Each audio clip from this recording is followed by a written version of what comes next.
Welcome student. आज हम class 12 economics उसका चैप्टर 1 ग्राफ्स इन इकोनॉमिक्स उसके बारे में डिस्कस करेंगे। इसमें हम यहाँ पे meaning of graph and diagram जो है उसके टाइप्स है उसके बारे में और उसका इंपॉर्टेंट जो है उसके बारे में समझेंगे। ओके, तो डायरेक्टली हम ये स्टार्ट करते हैं। यहाँ पे पहले आ रहा है meaning of diagram and graph. उसमें पहले हम डायग्राम की बात करते हैं। तो diagram is a representation of observable data by way of pictures. तो डायग्राम जो है जो हम जो डेटा कलेक्ट करते हैं उसको ऑब्जर्व करते हैं उसका एक पूरा रिप्रेजेंटेशन है पिक्चर के द्वारा। उसमें स्केल और मेजरमेंट जो है हम यूज़ करते हैं जब हम डायग्राम ड्रॉ करते हैं, लेकिन इसके लिए हमें कोई स्टेटिस्टिक्स की ज़रूरत या तो स्टेटिस्टिक की नॉलेज की कोई ज़रूरत नहीं होती है। जब डायग्राम हम ड्रॉ करते हैं तब उसको डिस्क्रीट फ्रीक्वेंसी डिस्ट्रीब्यूशन टेबल जो है उसके अंदर प्रेजेंट किया जाता है।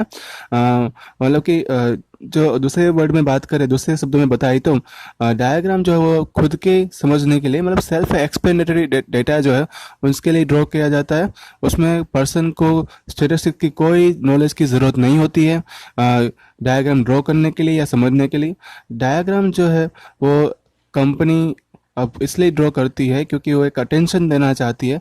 गवर्नमेंट जो इंफॉर्मेशन देना चाहती है या तो अवेयरनेस देना चाहती है, सोशल ऑर्गेनाइजेशन भी कुछ अवेयरनेस देना चाहती है, इसलिए डायग्राम है वो ड्रॉ किया जाता है। नेक्स्ट स्लाइड में आ रहा है graph. Graph is also representation of observable data by the way of pictures.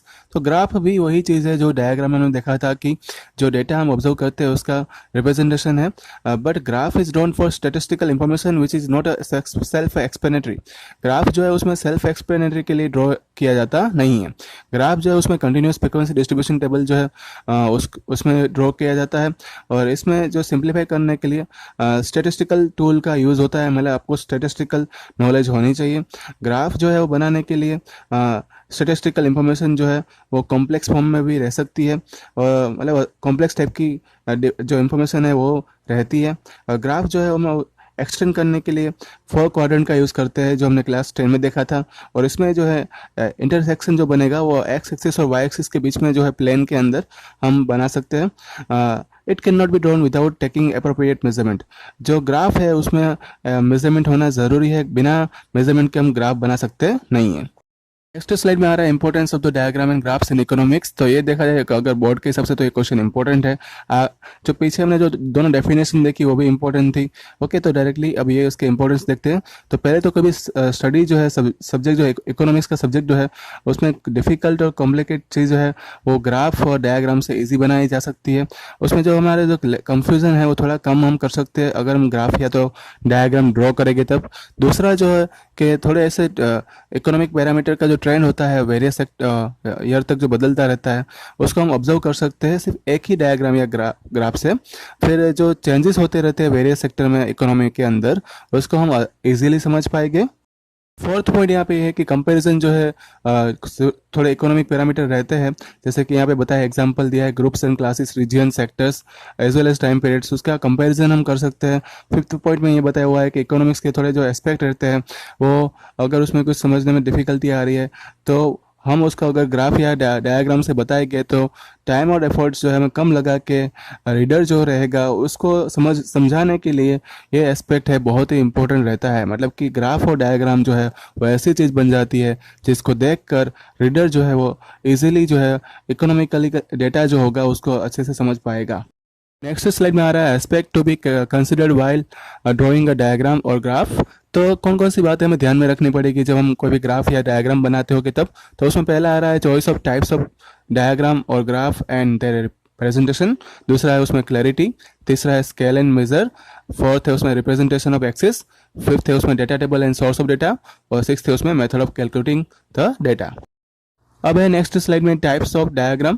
There are many types of commonly used diagram like pictograph, scatter diagram, line diagram, circle diagram, bar diagram, pie diagram. यहाँ पे जो हमें 3 diagram के बारे में discuss करने वाले हैं वो है, एक तो लाइन बेस्ड डायग्राम है, बार डायग्राम है और पाई डायग्राम है। पहले इसमें आ रहा है टाइम बेस्ड लाइन डायग्राम या तो curve picture which is show the shape and slope of the relationship in the economics between the two variable are often drawn. मतलब कि यहाँ पे कोई भी वेरिएबल जो रहेगी उसका रिलेशनशिप हमें बतानी है इकोनॉमिक्स के अंदर, तो हम यहाँ पे टाइम बेस्ड लाइन डायग्राम बनाएंगे। फॉर एग्जांपल जैसे कि डिमांड कर्व है, सप्लाई कर्व है, तो इसमें इंडिपेंडेंट वेरिएबल जो है हम एक्स एक्सिस पे लेंगे और डिपेंडेंट वेरिएबल है वो हम वाई एक्सिस पे लेंगे।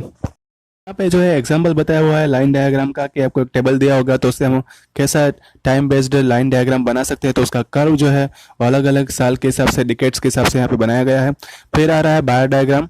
बार डायग्राम जो है जो डिस्ट्रीब्यूशन बताता है वैल्यू जो रहेगी वेरिएबल की, उसके अंदर जो इसमें वेरियस कंपोनेंट हम मेजर करते हैं उसमें बार डायग्राम काम आता है। फॉर एग्जाम्पल जैसे हम देखते हैं कि लिटरेसी रेट है कंट्री का अलग अलग साल में, या तो लिटरेसी रेट है फीमेल और मेल का पर्टिकुलर ईयर के अंदर।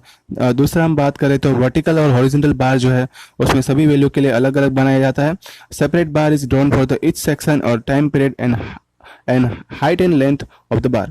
तो उसमें जो बार बनेगा किसी भी पर्टिकुलर जो सेक्शन में इंफॉर्मेशन का वो अलग अलग रहेगा और उसमें हाइट और लेंथ जो है डिफाइन करनी पड़ेगी।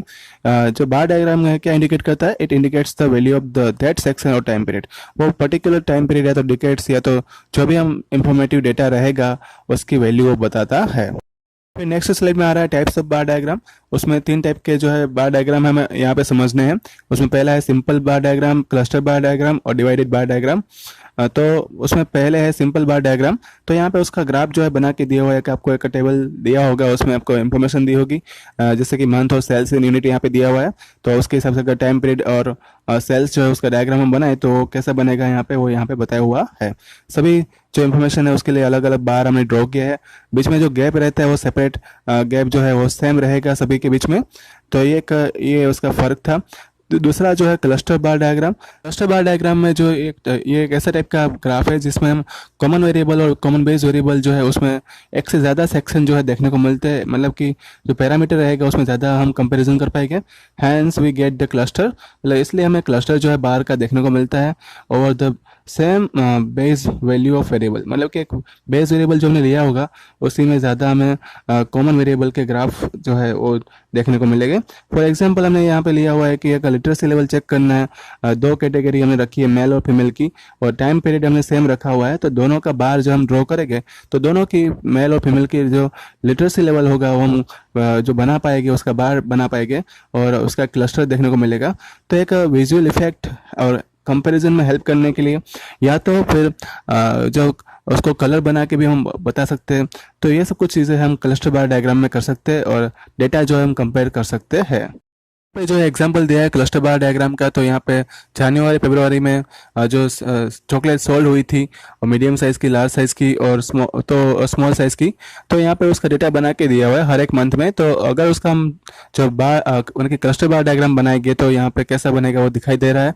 3 वैल्यू जो है मतलब वेरिएबल की वो बेस वैल्यू पे, मतलब कि जो मंथ दिया है उसके ऊपर हम बना सकते हैं और तीनों के लिए अलग अलग डिज़ाइन बना के हम कंपेरिजन भी कर सकते हैं कि कौन से मंथ में कौन सी साइज़ की जो चॉकलेट है वो कितनी सेल हुई थी।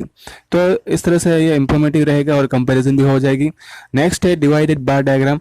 ऐसे बार डायग्राम में जो है सिंगल वैल्यू जो रहेगी उसके अंदर भी सब कैटेगरी देखने को मिलेगी और हम एक बार्स का डिवीजन भी कर पाएंगे जिसमें कॉमन वेरिएबल और कॉमन बेस वैल्यू जो है वो रिप्रेजेंट करेगा। तो यहाँ पे एक चॉकलेट सोल जो रूरल और अर्बन एरियाज में जो हुई है उसका एक टेबल बनाया हुआ है। तो जैसे कि यहाँ पे रूरल एरिया में जनवरी फरवरी मंथ में 30 चॉकलेट सोल हुई, अर्बन एरिया में 40 हुई, तो टोटल कितनी हो गई ऑल इंडिया में तो 70। तो अगर इसका हम डायग्राम बनाएंगे तो डिवाइडेड बार डायग्राम जो है वो यहाँ पे बताया हुआ है। तो देख सकते हैं हम कि जनवरी और फरवरी मंथ में उसका दोनों का जो कंपैरिजन, मतलब कि डिज़ाइन जो है वो अलग अलग बताई हुई है कि अर्बन एरिया और रूरल एरिया में किस तरह से चॉकलेट जो सेल हुई थी उसका डिज़ाइन जो है उसने बदल दिया, मतलब अलग अलग रखा है। और हम एक डिवाइड कर सकते हैं बार को और दोनों की कंपैरिजन भी कर सकते हैं। तो जो इम्पोर्टेंट जो है टॉपिक आ रहा है aspect to be considered while drawing the bar diagram.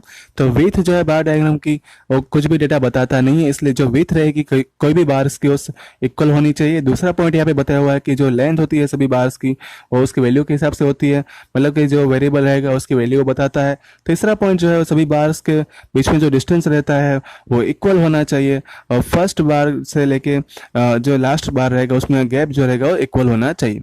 सभी बार जो है वो एक सेम लाइन के ऊपर ही हम रेस्ट करवाते हैं, इसलिए जो उनका कोइंसाइड जो रहेगा वो एक्स एक्सिस के साथ रहेगा। आजकल कंप्यूटर टेक्नोलॉजी का यूज़ करके हम हॉरिजॉन्टल बार जो है वो वर्टिकल बार के कंपैरिजन में ज़्यादा आज बनाए जाते हैं। वर्टिकल बार जो है हमें अगर अरेंज करना है तो वो हमेशा लेफ्ट साइड से राइट साइड ही अरेंज होता है डेटा सीरीज के अंदर, तो हम कह सकते हैं कि जो ओरिजिन पॉइंट रहेगा उसके पास में हमेशा पहला बार जो है ओरिजिन से स्टार्ट, मतलब ओरिजिन के नियर बाय स्टार्ट होगा और फिर वो आगे बढ़ता जाएगा। जैसे जैसे वो ओरिजिन से दूर जाएगा तो ओरिजिन से दूर जाने से हम ये पता लगा पाएंगे कि ये दूसरा लेवल का, तीसरे लेवल का डेटा है। ये था पार्ट 1। पार्ट 2 है वो जल्दी आएगा, आपको नोटिफाई किया जाएगा, व्हाट्सएप पे आपको होमवर्क सेंड कर दिया जाएगा। आपको कोई डाउट है तो यहाँ पे आप कमेंट बॉक्स में नीचे मुझे करके बता सकते हैं। ओके, रिवाइज करते रहना। Thank you all.